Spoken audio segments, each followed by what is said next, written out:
Welcome to the Ask Phil Skinny podcast with a guest. I'm proud to present Morgan Rich. Morgan, welcome to the show. Thank you so much. Nice to be here, my friend. Yeah, I'm really looking forward to our discussion.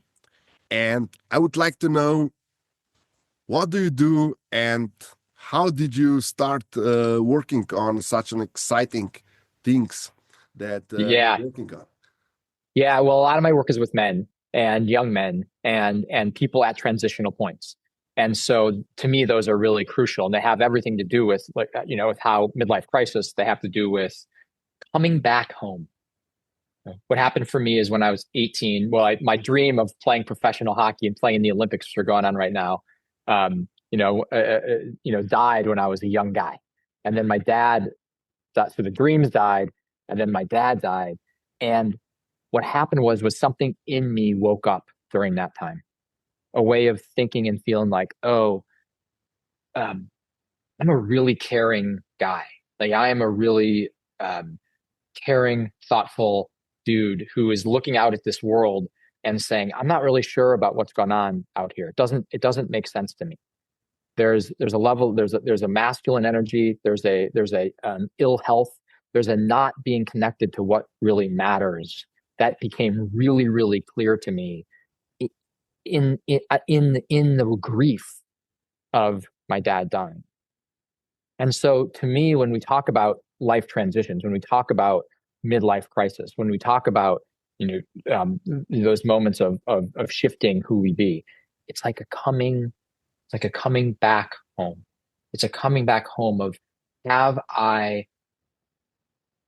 have I betrayed myself? How have I lost touch with what really matters? And I think the crisis part of midlife is that we're at a place where we're starting to touch into, to start to feel like that part of us that wants to come out and play, that has been betrayed, is like knocking at the door, saying, hey, remember me? Remember me? And to me, it's a remembering of what we know about how we want to be in the world, about what is right in the world. And I would really say, not only is it an individual thing, but it's also a cultural thing. Like here in the US, what we're seeing as a culture is really, really crumbling. It is really in crisis. And there has to be a death of that culture and then a birth of coming back to ourselves, like back to a way of being and treating each other and connection that we know is better and different than what's happening. I would like to have your opinion on I think there are two important topics. One is education, and our education system is very much influenced by our pop culture. Let's call it like this. So, do you believe that we got it wrong with our education system and that we just are producing super intelligent beings that are completely disconnected from their own, let's call it soul, and that we have started um, to change God, or trying to substitute God with math, and that's a reality and that's science, and we just completely, or we become completely oblivious that the God or the universe has its own intention in the world, and there is a meaning to have a God. Although we believe in science, it's not either there's an evolution or creation. It's so much more to believing in God than just believing in being created was evolving. Do you believe that this pop culture basically that teaches us that there's no God, that there's no taboo? I'll call it like that. And I do believe that um, the lack of taboos is also really important, because that means that everyone can do whatever they want, and there's no inner control. Everything is outer attribution, We don't attribute Mm. anything to ourselves. We are in Mhm. a phase where we don't believe in our inner strengths. If we Yeah. are sick, we don't go searching in our mind what we did wrong. We start searching for a pill. If Yeah. we do something wrong, we say, okay, I'm not liable because the law is not telling me that. And our inner compass is so far lost that everything goes. And our KPIs are just profit and without the regard to the fellow man, to nature, to, let's say, religion, to anything like that. So what's your take Mhm. on that? Where you see our education system? Where do you see our pop culture? Does these two play role in our, let's call it, self-development? Yeah. Yeah. Well, I think there's one way to look at it is just to what I see is I see that the culture and us in the culture are quite lost. Like we are off track, like not unlike what you're saying. And whether it's believing in God or that's the answer, whatever your God is, it's that place. What I say is in us, like you're saying, like there's an inner guidance. There's an inner guidance that is really important to come back to, that we know that there is a different way to do this. So the education system to me is trying to standardize children. It's trying to make us think that, we say, like, is he smart?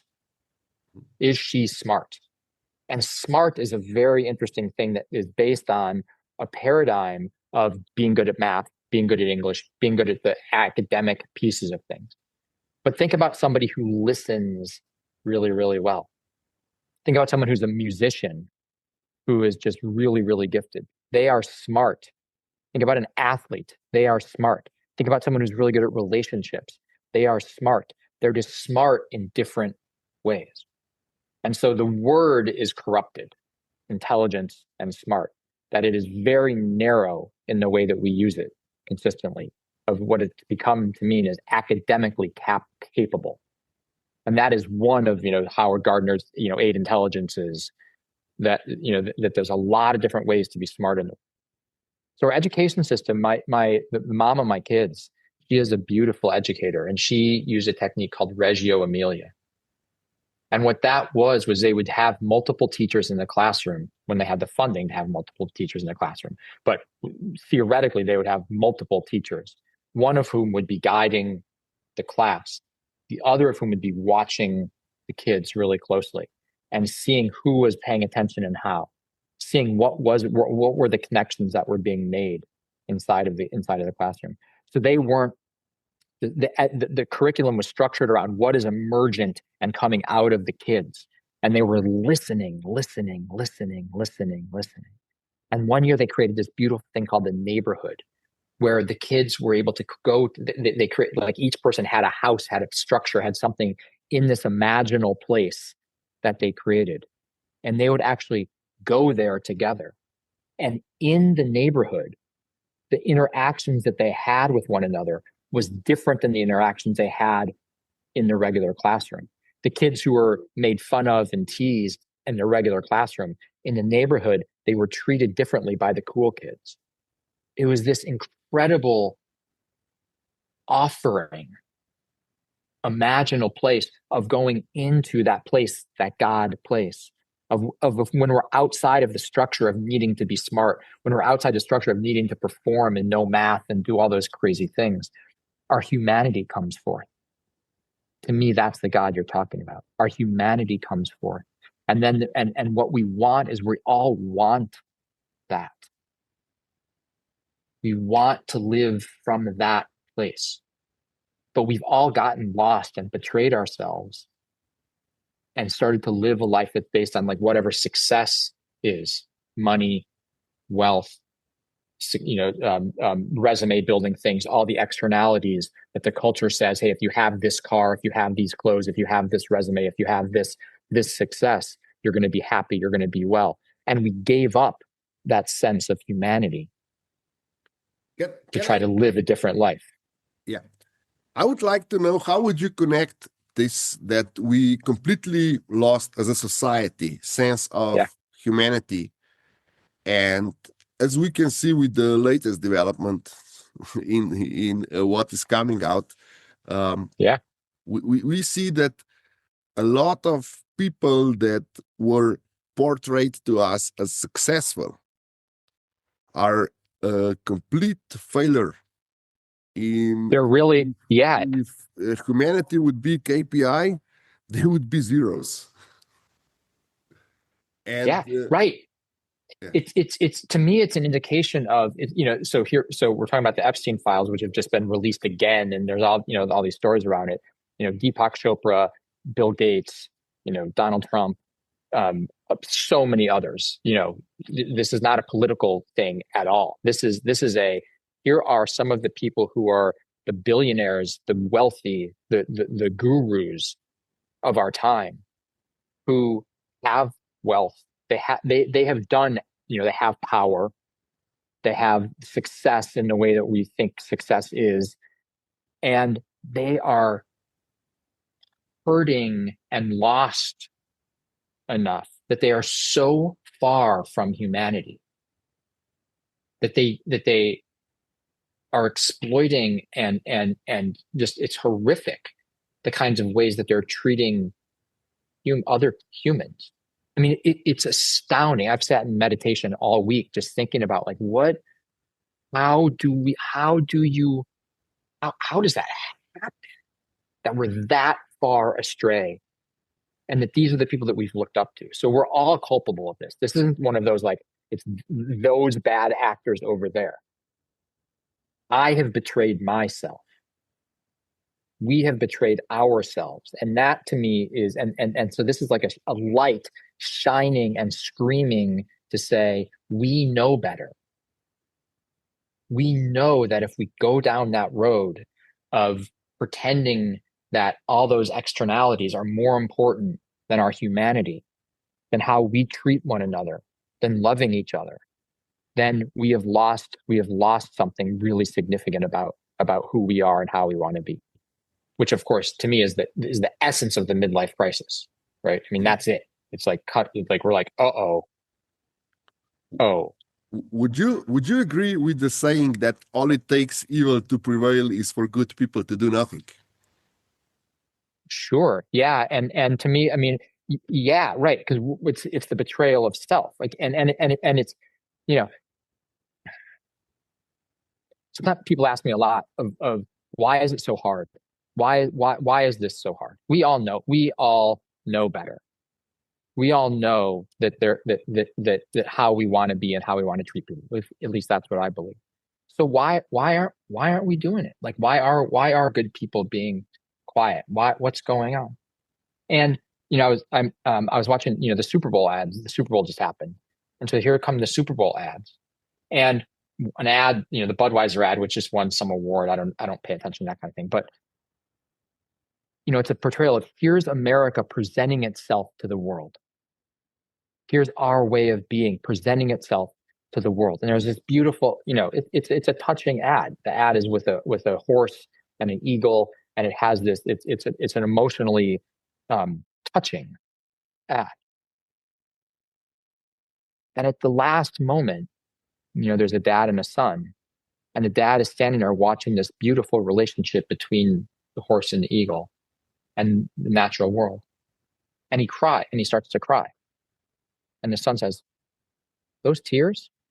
And he says, "No, the sun's in my eyes." Right? So there we have right there. It's not okay to cry. It's not okay to be touched by an ad that is intentionally trying to touch us. Like, it's designed to create emotion and to have us feel this like heart place. And then we cry, and then it makes fun of crying. So why is it so hard to come back to ourselves, to be connected to our emotions, to the humanity that we care so much about? Because when we do, we get made fun of. Because when we do, we get teased. Because when we do, it's not acceptable. It's not something that we're like, wow, thank you for feeling so deeply. Thank you for being touched. And as men in the world, again, I work with men, I run men's groups, which are just these beautiful places where we do the opposite. We do that opening. How do we open? How do we bring ourselves forward? That's what we're doing. We're creating emotional resilience and emotional availability in men, which I think is what the world wants, and of course our partners and women and men want. Right? They want our hearts. They want our emotions. And yet when we bring it in the ad, it's not accepted. Mhm. It's made fun of. Can I ask you another thing about the Super Bowl? What do you Yeah. think about Spanish program? And only 40 million people speaking Spanish, and everyone forced to watch a Spanish program in the uh, let's say as a top, and just someone forgot about 310 million people speaking English. How Yeah. do you see that? Yeah. I mean, it's an interesting question. And I would say again, like what the thing that's fascinating to me about the Super Bowl is we have a global audience. We have millions of people watching the same content at the same time. It is an incredibly powerful messaging. It is a showcase of America, the American way, the Western way. Mhm. And so it's important. These messages are important. It matters. So, so to me, America is this incredible melting pot of a lot of different cultures coming together in an experiment that is something that is really, really unique. Right. And so, to one way to answer your question is to say, wow, amazing that we have a really large population of Spanish speakers who are always subjected to English, right? Because we just default that like English is the right way to do it. Well, maybe English isn't the right way to do it. Maybe Spanish is the right way to do it. Maybe we could, maybe other languages are ways to do it as well. And so to me, it's an opportunity to say, to push and to say, we are a diverse country. Mhm. There are many different people. We are celebrating a lot of different heritages, a lot of different ways of being. And so this is our effort to acknowledge and to say, hey, let's try this out. It hasn't been done before. And it's an interesting time to do it, to celebrate all the different cultures that we are here theoretically, I think, as a country to honor and to bring forth. So, and it's okay that we get to be uncomfortable and to check our biases and to wonder about this and to really feel like, oh, interesting, interesting. And to me, so there's lots of different messaging that's going on, and we got to be paying attention to the conscious and unconscious of it, and it's really easy to get outraged also. And I think we got to check that also, let's bring curiosity instead of the, judgment and rage. Okay, so how should we wrap this up? So let's call it. I believe you have really put it the best in preparation for this podcast. You said our society is going through midlife crisis. Yeah. Could you elaborate a bit on that? Yeah. How can we see our society going through midlife crisis? Yeah. Well, when I look out at the world right now, I and what's happening, it sure seems to me like a lot of things are really shaking. I talk about the wicked problems of the world. That there's a lot of people really, really suffering right now. There are a lot of people really hurting right now. And to me, it sure looks like we are facing, from AI to climate change to all the political wackiness to just people losing their jobs to economic challenges. Like there's a lot of hunger. There's a lot of really big challenges that we're facing. And to me, it's pretty evident that we are off track Mhm. and that we're headed down some roads that can be really devastating and painful. And that we've lost touch with humanity. We've lost touch with what really matters. Mhm. We're astray from love and connection. That there's again all these global millionaires and billionaires looking for love, looking for connection, looking for belonging in this really distorted, really, really warped way. is an indication that we are off track. And so to me, it's individually, because to me, there's also like a thing of we can think about out there. Oh, the problems are out there. That's easy. Really, what we've got to pay attention to is right here. And the change that I want to create in the world, the cultural change that wants to happen, also has to happen inside of myself. And so that's where I focus my work is let's be healthy here.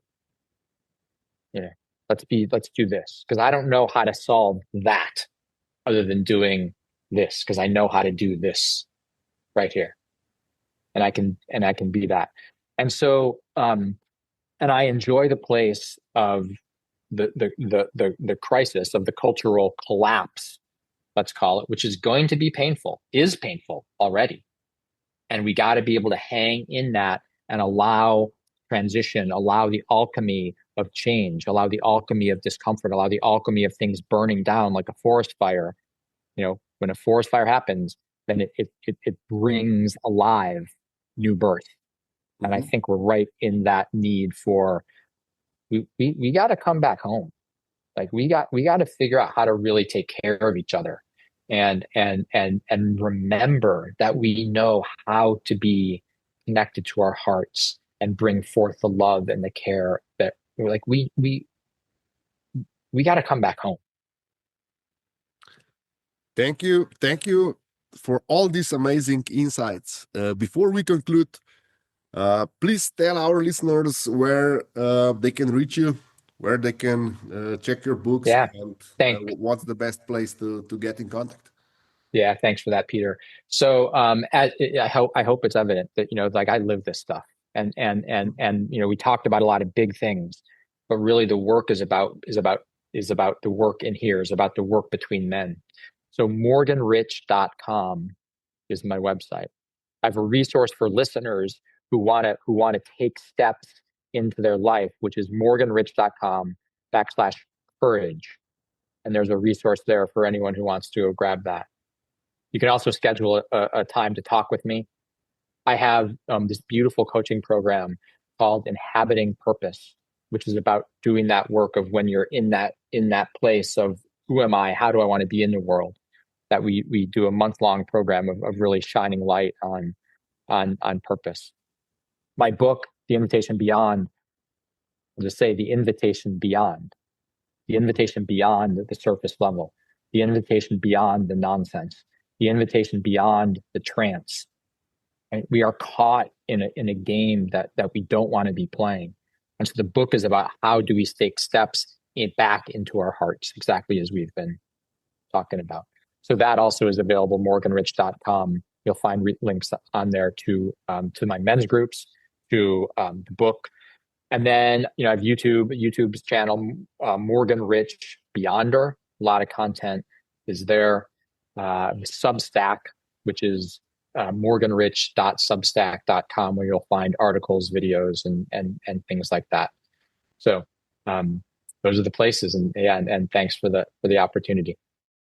Thank you for amazing insights, and let's see if we're good enough to change ourselves so the society can change with us. Yeah, we either will be or we won't be, and it'll be interesting either way. Yeah, thank you.